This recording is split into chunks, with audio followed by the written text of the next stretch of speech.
It was a quiet evening in the small town of Greenhill. The town was peaceful, with narrow streets, tall trees, and a church standing proudly near the center.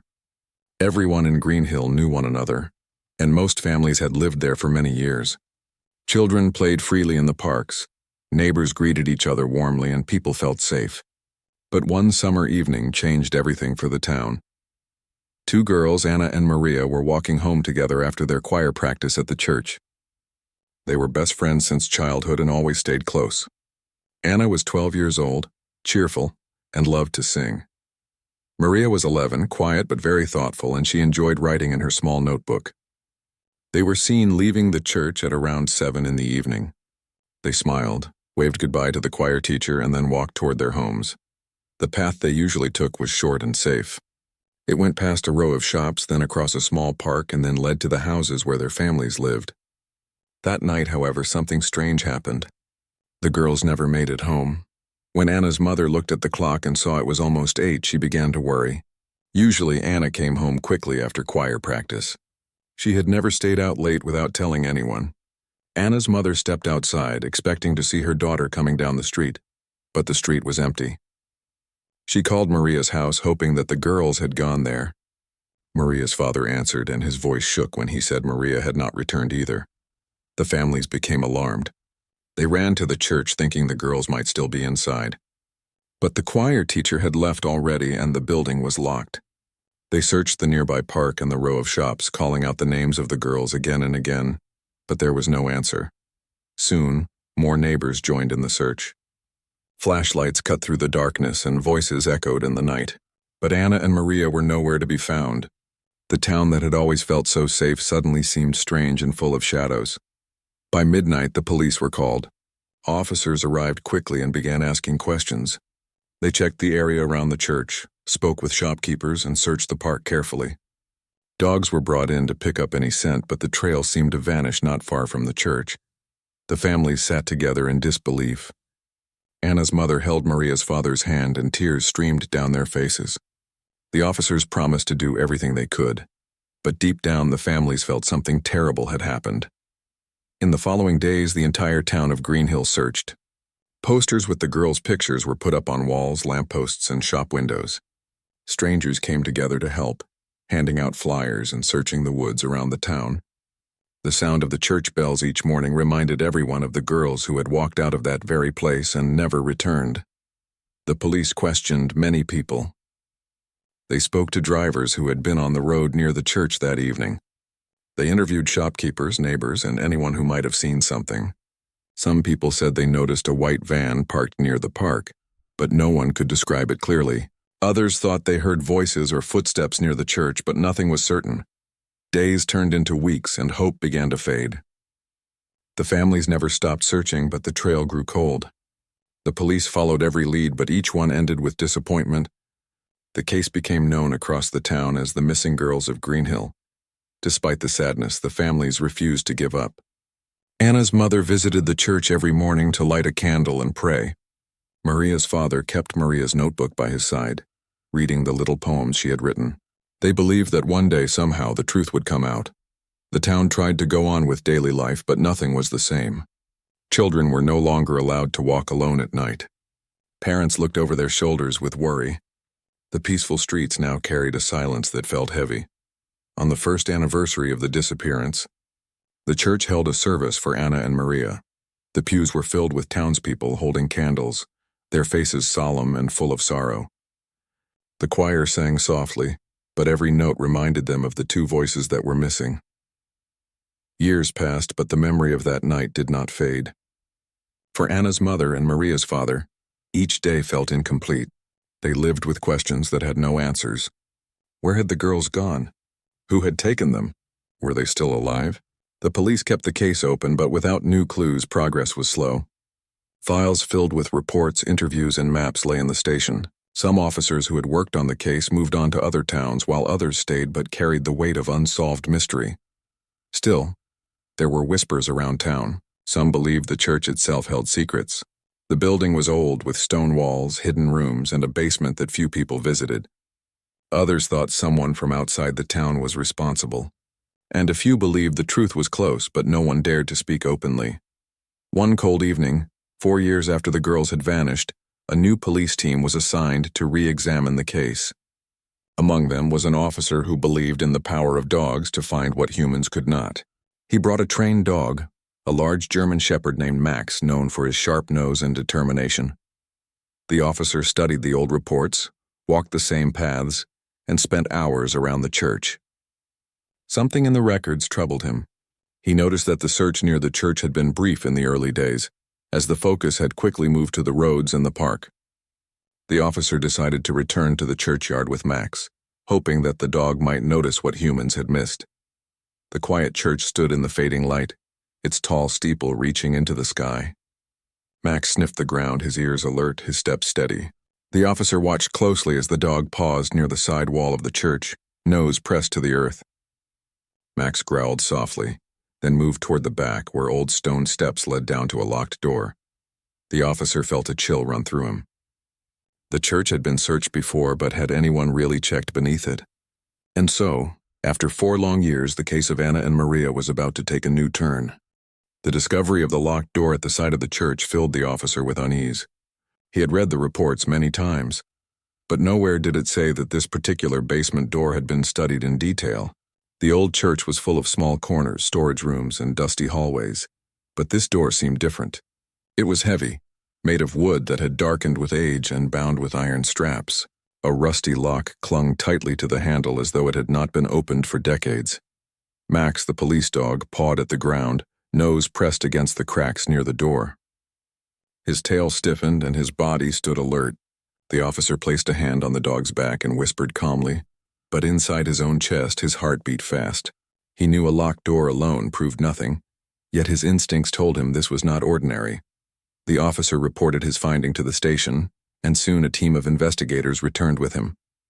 They carried tools to open the lock and cameras to document everything. The families of Anna and Maria were not told yet, for the officers did not want to raise false hope. Too many times before, leads had gone nowhere. The lock was broken carefully and the heavy door creaked as it swung open. The air that escaped was damp and stale, carrying the smell of soil and stone. A narrow stairway led downward, swallowed by darkness. One of the officers turned on a flashlight and the beam cut across the rough walls. Dust floated in the air, undisturbed for years. The team hesitated. The silence inside was heavy, as if the walls themselves held secrets. Slowly they descended the stairs, their footsteps echoing softly. Max walked ahead, nose low, pulling on the leash. At the bottom they found a stone corridor leading deeper into the ground. The corridor turned sharply, and after a few steps the officers found themselves facing a large iron door. Unlike the first, this one looked newer, as if someone had maintained it. The sight unsettled them. An ancient basement might be expected under such a church, but a newer door hidden inside suggested recent use. The officers decided to stop and call for reinforcements. Whatever lay behind that iron door, it had to be opened with care. News of the discovery spread quietly within the police force, though the families still waited in silence.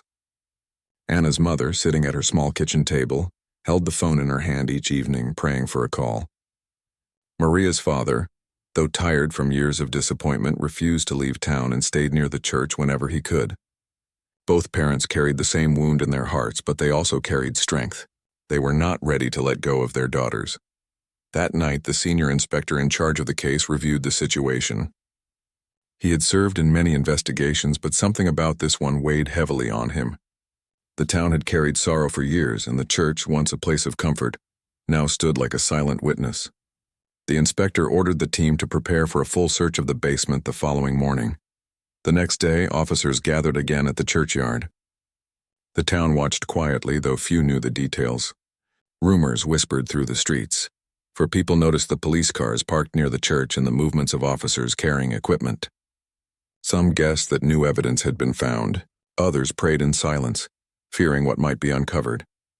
When the officers broke open the iron door, the sound of metal striking metal echoed through the basement. The hinges groaned and the door swung open to reveal another room. The flashlights illuminated shelves stacked with old boxes, broken chairs, and bags of cement. The walls were damp, the floor uneven, but in one corner there was something unusual. A wooden panel, newer than the rest of the surroundings, stood out. Max barked sharply and pulled toward the panel. The officers approached and tapped it with their hands. The sound was hollow. Behind it, there seemed to be an empty space. Without hesitation, they pried the panel loose. Behind it, another passage was revealed. It was narrower than the first corridor, and the air inside was colder. The officers advanced slowly, shining their lights along the walls. They found markings, faint lines scratched into the stone, though it was difficult to tell whether they were random or purposeful. At the end of the passage stood yet another door, smaller and wooden but strangely polished, as though someone had touched it often. When they opened it, they found themselves inside a hidden chamber. The room was small, barely large enough for a few people to stand comfortably. A table stood at the center, with 2 chairs placed neatly beside it. On the table lay notebooks, papers, and a small lamp. Though the air was heavy, the objects were clean, suggesting someone had been there not long ago. One officer picked up a notebook and flipped through its pages. Inside were drawings, letters, and numbers. Some were simple notes about supplies. Others were strange symbols the officers could not understand. But then on one page a name appeared. Written faintly in pencil were the names Anna and Maria. The officers exchanged glances. For 4 long years the girls had been missing without a trace. Now here was proof that their names had been written in this secret place beneath the church. The inspector ordered everything to be collected as evidence. The notebooks, the chairs, the scraps of paper, even the dust samples were taken away. Max continued to sniff the floor, his tail wagging sharply as though he knew there was more to be found. By evening, the families were informed. The news was cautious. The officers told them only that a hidden basement had been discovered and that items of interest had been found. Anna's mother gasped, her hands trembling. Maria's father closed his eyes, his face pale, but his heart beat with a mixture of fear and hope. The town, too, buzzed with whispers. Some said the girls had been held there all along. Others wondered if someone in the community had known about the hidden rooms. The church, once filled with singing, now stood surrounded by curious eyes and worried hearts. As the investigation deepened, the inspector reminded his team to remain steady. Too often, hope had been raised and then shattered, but deep in his heart he felt this discovery was different. The basement was no ordinary place. It was built for secrecy. Someone had planned it carefully. Late at night, as the officers reviewed the evidence, Max suddenly barked again. He had been resting, but his ears lifted, and he moved toward a corner of the station where the items from the basement were kept. He sniffed one of the notebooks and then the wooden panel that had been removed. His reaction was strong, almost urgent, as if he wanted to return to the church at once. The inspector looked at the dog, then at his team. "We are close," he said quietly. "This place still has more to tell us." And so the mystery of the missing girls deepened, but for the first time in 4 years, there was a path forward. The town of Greenhill had never seen such restless days. Since the hidden basement under the church was found, people spoke of little else. The bakery at the corner, the small grocery store, and even the schoolyard buzzed with whispers. Parents kept their children close, and the sound of the church bell now sent a shiver through many hearts. Inside the police station, the investigation grew larger. Maps of the church were spread across tables, and photographs of the hidden chamber were pinned to the wall. Officers studied every page of the notebooks, hoping to unlock secrets. Yet many of the writings remained confusing. Strange drawings covered several pages, as if someone had tried to tell a story without words. Anna's mother visited the station often. She stood quietly in the corner, listening to any new detail. Maria's father, too, came daily, his face pale but full of determination. The officers respected their strength. 4 years of waiting had not broken their spirit. The inspector placed great trust in Max, the police dog. Unlike humans, Max did not get tired of searching. He did not lose hope or feel doubt. His nose and instincts guided him without hesitation. So one morning, the inspector led his team back to the church with Max at the front. The old building stood as it always had, tall and silent, its stone walls cold under the sun. The townspeople watched from a distance as the officers unlocked the doors again. Inside, the choir benches were covered in dust, and the stained glass windows cast colorful shadows across the floor. Yet beneath the beauty there was now a sense of fear. Max sniffed the air and pulled toward the stairway that led down to the basement. His paws tapped quickly on the stone steps, and the officers followed with their lights. They passed the first corridor, the iron door, and the wooden panel until they reached the chamber where the table and notebooks had been found. But Max was not interested in the table this time. He moved straight to the far wall of the chamber. His nose pressed against the stone and his body stiffened. Then he barked loudly, the sound echoing off the walls. The inspector ran his hand along the wall where Max stood. At first it seemed solid, but then he noticed something unusual. One of the stones was slightly looser than the others. He called for tools, and together the officers removed the stone carefully. Behind it, a hollow space appeared. Inside the hollow lay a small wooden box. Dust covered it, yet it seemed to have been placed there with care. The inspector lifted it out and set it on the table. The families, who had been allowed to wait nearby, rushed down the stairs when they heard the news. Anna's mother clutched Maria's father's arm as the inspector slowly opened the box. Inside were two small objects that made everyone fall silent. A hair ribbon, pink and faded, and a silver pendant shaped like a star. Anna's mother recognized the ribbon instantly. She had tied it into her daughter's hair on the evening she disappeared. Maria's father picked up the pendant with shaking hands. It had been Maria's favorite gift from her grandmother. Tears filled their eyes. Proof had been found that the girls had once been in this place. The families wept, holding the items close as if they were touching their daughters again after 4 long years. The inspector spoke gently. "This is a sign. They were here. We must believe they may still be alive." Hope surged through the room, but it was mixed with fear. If the girls had been here, then where had they been taken after? Who had brought them down into this hidden basement? And why had no one noticed in all these years? The officers searched the chamber again. This time they looked more carefully at the floor. The stones were uneven, and in some places newer cement had been used. They tapped the ground and listened. In one corner the sound was hollow. With great care they broke through the cement. Beneath it lay another layer of steps leading deeper underground. The air that rose from below was colder and carried a smell of damp earth. The flashlight struggled to reach the bottom, for the stairs seemed endless. Max barked again, pulling hard on the leash, eager to go down. The inspector nodded, and the team prepared to descend. Each step echoed heavily, as if the weight of years pressed against them. The walls grew narrower and the ceiling lowered. Finally, they reached a second underground level. Here the air was heavy and silence filled the space like a thick blanket. The walls were bare, the floor rough, and only a few wooden planks lay scattered. Yet something about the place felt alive, as if it had been used not long ago. Max sniffed around quickly and stopped at a small door made of wood. It was not locked, only pushed shut. The inspector opened it, and the beam of light revealed a room even smaller than the one above. Inside were 2 beds made of thin mattresses, a small table with broken pencils and pieces of paper scattered on the floor. Anna's mother stepped forward, her breath caught in her throat. She picked up one of the papers and saw handwriting that made her knees tremble. It was Anna's. The words were simple, shaky, but clear. "We are here." Maria's father found another paper with a drawing of 2 girls holding hands.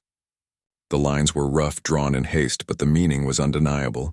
The families cried openly now, hope bursting through their sorrow. For the first time in years, there was proof not only that the girls had been taken, but also that they had tried to leave a message. The inspector studied the papers carefully. He realized that someone had kept the girls alive here for a time.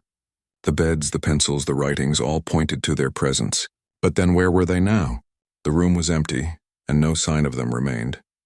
The officers collected every piece of paper, every plank, every trace of the room. Max continued to search, his nose brushing against corners, but there were no fresh scents. Still, his alertness showed that the trail had not yet gone cold. The inspector turned to the families. "We must believe this is not the end. These signs show they were strong, and they tried to reach out. We will follow this to the very last step." The townspeople learned of the discovery later that evening. Bells rang from the church tower, not for sorrow but for hope. The people gathered in the square, lighting candles and singing softly. Though the girls had not yet been found, the evidence of their survival brought light to the hearts of many. Yet, in the quiet corners of the town, questions grew darker. Who had hidden the children beneath the church? Who had written the strange symbols in the notebooks? And most troubling of all, was the person responsible still walking among them? The inspector lay awake that night, his thoughts racing. The hidden basement was more than a secret place. It was a path leading to the truth, And though the truth was frightening, he knew they were closer than ever before.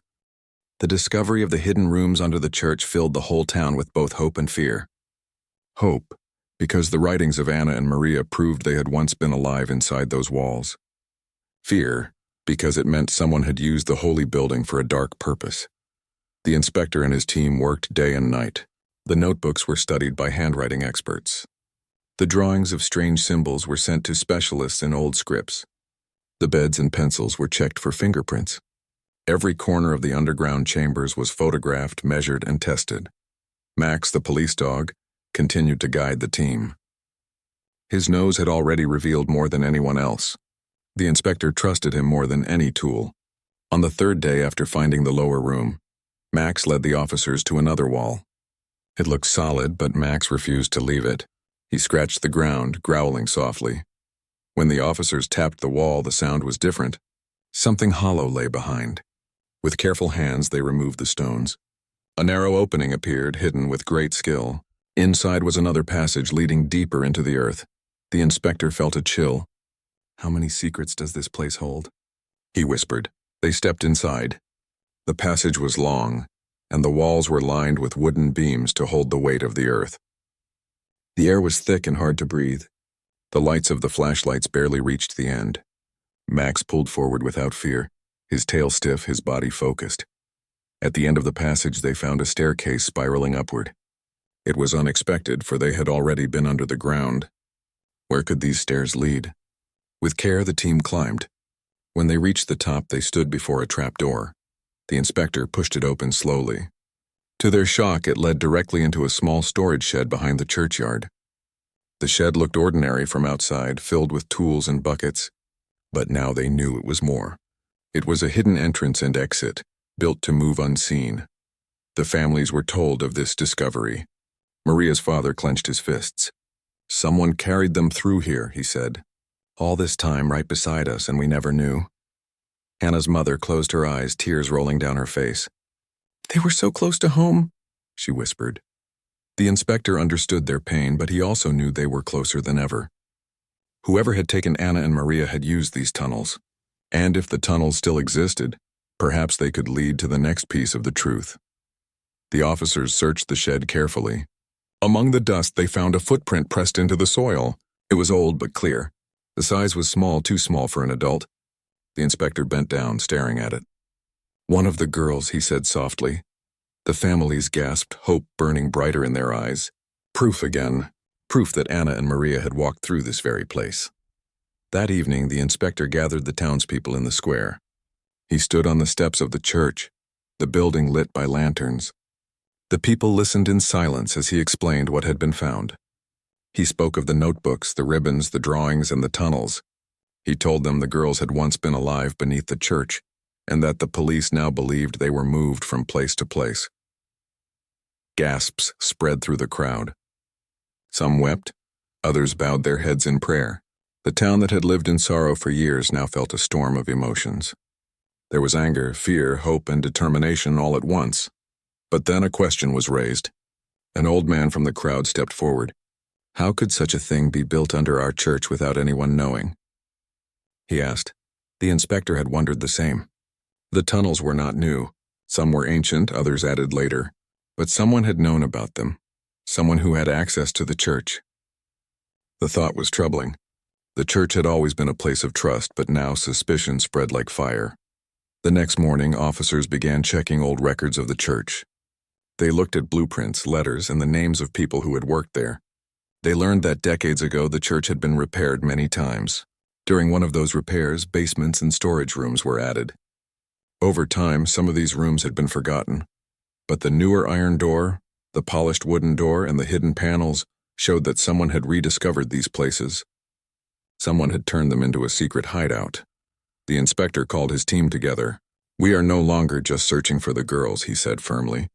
"We are searching for the person who built this maze and used it. We must find who had the key to both the church and the tunnels." Max once again proved his worth. While sniffing near the shed, he caught a scent that made him bark. He pulled the officers toward a path that led out of the churchyard and down a narrow lane. The dog stopped near an abandoned house, its windows broken, its garden wild with weeds. The inspector ordered a search of the house. Inside, they found dust and cobwebs, but also signs of recent use. In one room, a chair stood facing the window. On the table beside it lay a candle burned only halfway. The air smelled faintly of smoke, as if someone had left not long ago.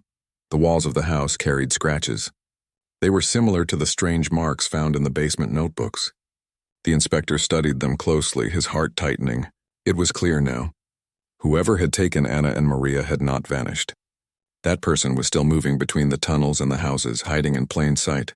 The families were shaken when they heard of the abandoned house.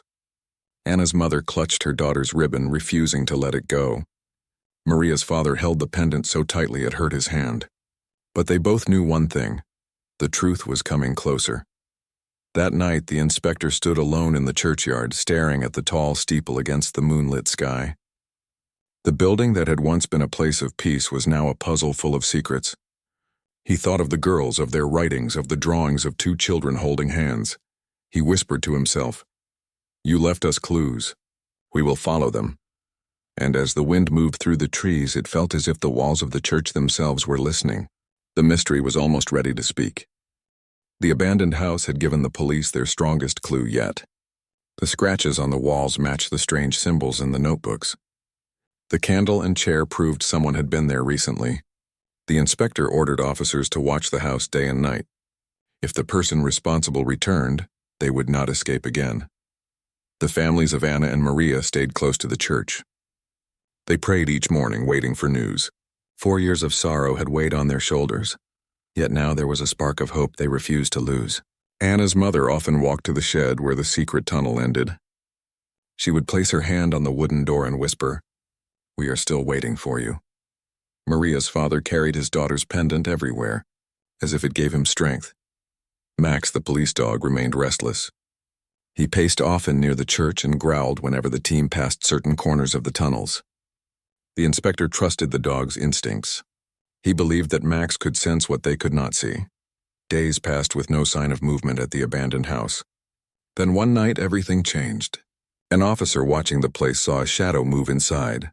He called for the inspector at once. Soon the police surrounded the house quietly. They entered with flashlights and searched every room. In the back room they found a man. He was thin, with tired eyes, and he did not resist when the officers placed him under arrest. The man said nothing. He only looked at them calmly, as if he had been waiting. The townspeople were shocked when they heard. Some recognized him as a worker who had once helped with repairs at the church years ago. He had lived quietly on the edge of town, never causing trouble, but always keeping to himself. No one had suspected him. At the station, the man remained silent. He answered no questions and gave no explanations. But his belongings told a different story. In his bag, officers found another notebook filled with drawings of tunnels, numbers, and the same symbols as before. On one page there were two small figures drawn with long hair, standing beside each other. The inspector placed the notebook before the families. "We are close," he told them. "I promise you we will not stop." Still, the greatest question remained unanswered. Where were Anna and Maria? The breakthrough came the next day. Max was brought to the abandoned house again. He sniffed the ground, the walls, and then stopped at the fireplace. His body grew tense and he barked loudly.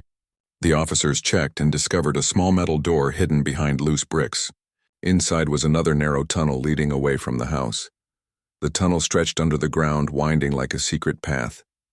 The officers followed Max closely, their lights bouncing off the damp walls. After what felt like hours, they reached a wooden door. Behind it was a chamber filled with supplies, bottled water, blankets, and food packages. Someone had been living there not long ago.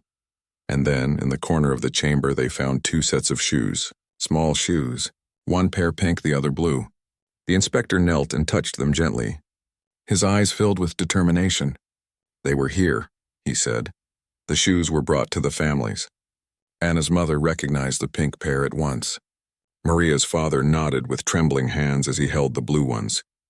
These were not just objects, they were proof the girls had survived long after their disappearance. Encouraged, the team pressed forward. They followed the tunnel farther until it reached another exit, this time at the edge of the woods beyond town. It was clear the man had used these tunnels to move unseen, carrying the girls from place to place. But the latest chamber was empty and the girls were not there. Still, the inspector did not give up. He believed the girls were alive. Every message, every clue they had left pointed to their strength. For 2 more days, the police searched every building near the woods. Max led them tirelessly, never stopping. On the 3rd day, he barked furiously at a small barn near an old farm. The door was locked, but the sound inside made everyone freeze. It was faint, but it was real, a voice calling out. The officers broke the lock and rushed inside. Dust filled the air, but in the corner of the barn were 2 figures sitting close together. Their hair was long, their faces pale, but their eyes were alive. Anna and Maria. The moment was overwhelming. The girls blinked at the sudden light covering their faces, but when they saw their mothers and fathers rush forward, they cried out with joy. Anna's mother fell to her knees, holding her daughter so tightly it seemed she would never let go. Maria's father wrapped Maria in his arms, tears streaming down his face. The town bells rang that evening louder than ever before. But this time it was not for sorrow, it was for celebration. After 4 long years, Anna and Maria had returned. The inspector stood back watching the reunion. His heart was heavy with all the pain the families had suffered, but also full of relief. He patted Max's head, whispering, "You found them. You never gave up." The girls were taken to the hospital for care. Though weak, they were alive, and doctors promised they would recover with time. They spoke softly, telling how they had been moved from place to place, always in hidden rooms, never seeing the sun. But they had never lost hope. They had written messages and drawings, praying someone would find them. The townspeople gathered in the square the next morning. The church bells rang, the choir sang, and candles lit the night. Anna and Maria sat with their families, surrounded by love.